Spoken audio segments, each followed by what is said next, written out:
What's going on, everybody? It's EricRayweather back here, helping you take your game to the next level. And in today's video, I'm going to be showing you one of my favorite passing plays in Madden 18. Now, if this is your first time checking out one of my videos and you want to improve your Madden game, go ahead and hit the subscribe button below. Make sure to hit the bell icon so that you join the notification squad and never miss an upload. So what's going on today, guys? Like I said, today I'm going to be showing you one of my favorite passing plays in the game this year. As of the last few months, I would say it probably is my favorite. It is a play that I go to a lot, last month or so in my game plays.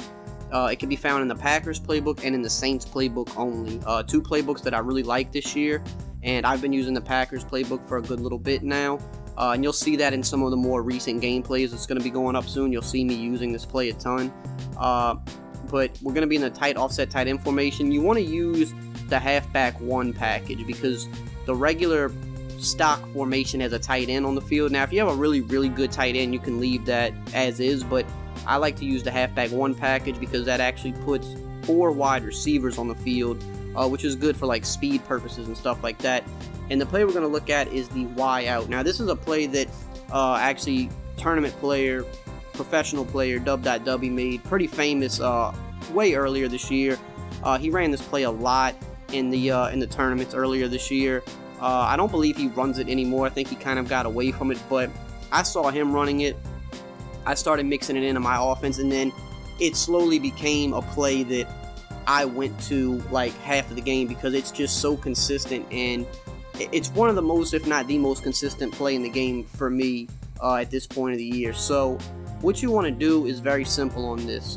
You want to max protect with just LB or L1 up on the right stick. Basically what that's going to do is just block your running back, but it doesn't count as a hot route, so that saves us time. And then we just want to drag the A receiver. So you have dual drags and you have a post and a corner. So basically what's going to happen here is if they're playing any type of, if they're not playing underneath, you hit them with the drags all day long and pick up your 5+ yards and just methodically move down the field. So we're going to look at all the coverages. We'll look at cover 4, and I like the X drag the most. It's just the way he releases. That's the guy I throw to the most when I run this play. If they're not playing underneath coverage and they're not using that X receiver, I am throwing it to him every time. He is my first read. He is just easy, solid yards. I mean, you're seeing right here, this is a cover 4. We're picking up 10, 11 yards. But if they are using him, that's when you want to go to the A receiver, of course. So they can't use her both. They're crossing separate sides of the field, and you're gonna get good yards with him too. You see, we got about 8.5, 9 yards there. But the X receiver, just because he's off the line of scrimmage, he releases a little bit better, a little bit faster, and he's usually just a safer hit, in my opinion. Now, if they're ever playing any type of underneath coverage, the first thing you always want to look at is the corner route. The post route can be a little bit of a tricky throw. The corner route, when I run this play, and I run it a lot, I start forcing people to play underneath because I just kill them with the drag so much. And as soon as they go underneath, I'm going to the corner route every single time.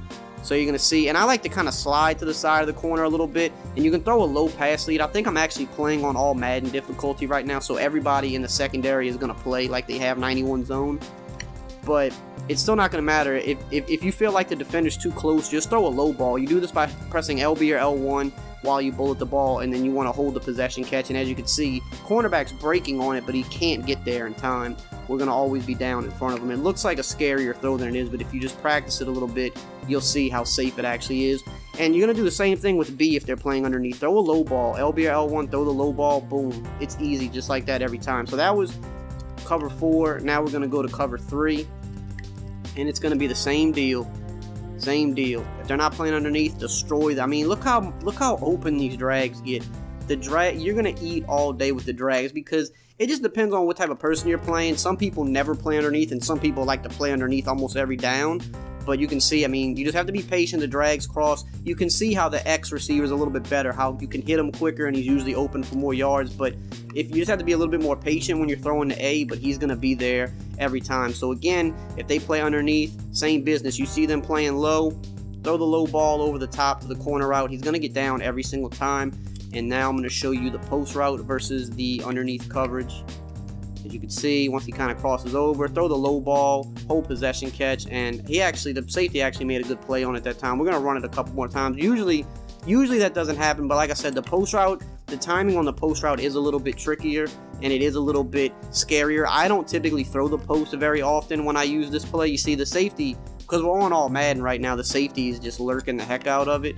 He usually doesn't lurk it that well, but I will say the post route is the route that I throw the least on this. Yeah, that safety is just destroying me right now. It's just crazy. That's really crazy, because I was running this a bunch of times before I turned the video on, just to kind of brush up on it, because I haven't played in a little bit, you know, in about a week. And the safety, I think I was throwing it too early. You got to let the safety drop back. But the post route is something I don't go to very much when I run this play. For me, it's usually the drags or the corner route. I rarely ever get to the post route, because the post route is like, I mean, you can see you can complete it if you wait a little bit.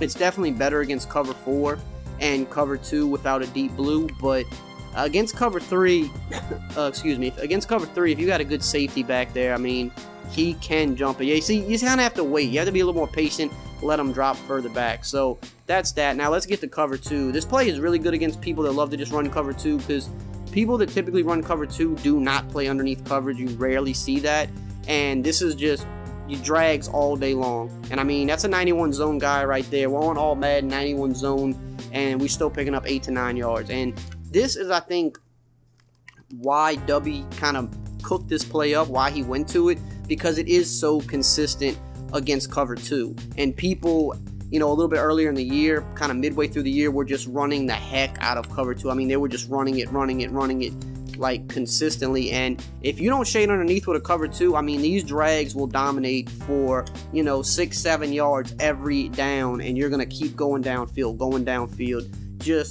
just ridiculous. Now again, if you play somebody that is ballsy enough to go underneath coverage, you're gonna have the post and you're gonna have the corner.